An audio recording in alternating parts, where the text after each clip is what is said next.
Hello everybody and welcome back to another video of Gaming with Daka.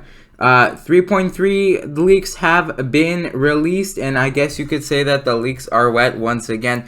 Today we're going to be taking a look at quote-unquote the Wanderer, or your Scaramouche, I should say. So let's take a look at the normal attacks. So this is going to be a Catalyst Anemo 5 star. So normal attack, we're going to have perform up to 3 attacks using wind blades, and this is going to deal Anemo damage. You can also do a charged and plunging attack. At level 10, 1 hit's going to be 157%, 2 hits 137, 3 hit is 102 plus 102, and the charge attack damage is 237%. So they're relatively high for a Catalyst user, and it's pretty good. Now let's take a look at the elemental skill. Hanaga Fushikaka. And basically, you're concentrating the power of the winds to break free from the shackles of earth, dealing AoE damage before leaping into the air and entering the wind-favored state. So first of all, you're just going to do some Anemo damage at level 10. This will be 171.36%. Then you're going to go into the wind-favored state, which means you're basically going to start levitating, and you're going to get increased normal and charge attack AoE and damage. The normal attack damage bonus is 68%, and the charge attack damage bonus is 54.4%. Additionally, you're going to be able to get charge attacks, and it's not going to consume any stamina, which is pretty cool. And this is going to consume Sky Dweller points, and you're going to start off with 100 points. And then you're going to have extra points for the Wanderer to sprint midair. Holding down sprint is going to continuously consume points, just like consuming stamina. And then same thing with jumping. You're gonna need to increase. You're gonna need to use Sky Dweller points to increase height, and then holding jump will cause persistent Sky Dweller point consumption. Now, and then this is gonna have a cooldown of 6 seconds. And because of this, it's such a short cooldown, and you're able to do this much damage increase, I think the Wanderer is going to be a pretty fire DPS.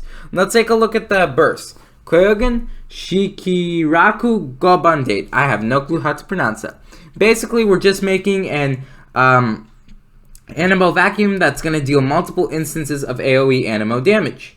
And if the character is in the wind-favored state because of the elemental skill, you're just going to end after casting. So at level 10, you're going to be at 264% times 5 damage. The cooldown's 15 and the energy cost is 60. So this is just like a burst. It's just to burst the energy and do damage. It doesn't really have a very high purpose. It's not going to affect any other skills in any other ways. The elemental skill is really the big thing. Now let's take a look at the passive skills.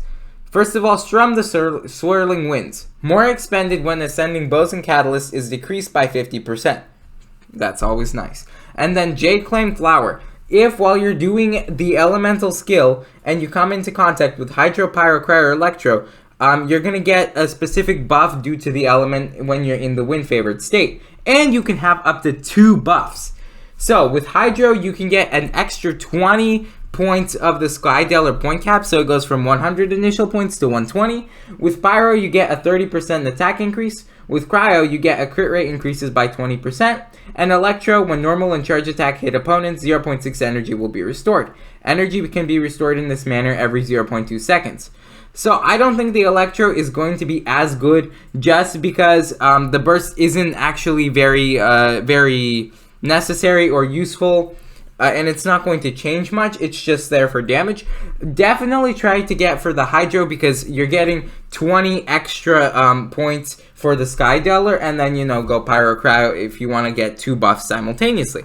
And then lastly, Gales of Reverie. When the Wanderer hits opponents with normal charge attacks in the wind-favored state, you've got a 16% chance to obtain the Descent effect, meaning the next time the Wanderer is going to sprint inside of the wind-favored state, the sprint will not consume any Sky Dweller points, and he'll create 4 wind arrows that deal 35% of his attack as Anemo damage each. So just a little bit of extra damage.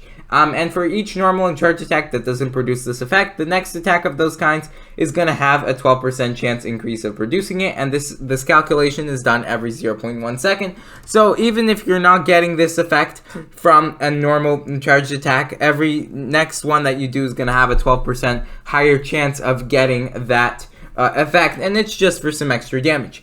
Now, I think the Wanderer is going to be a quite interesting DPS character, especially with Anemo, and being able to blend with these other elements for boosts in the elemental skill, and I think the elemental skill is going to be his really big thing.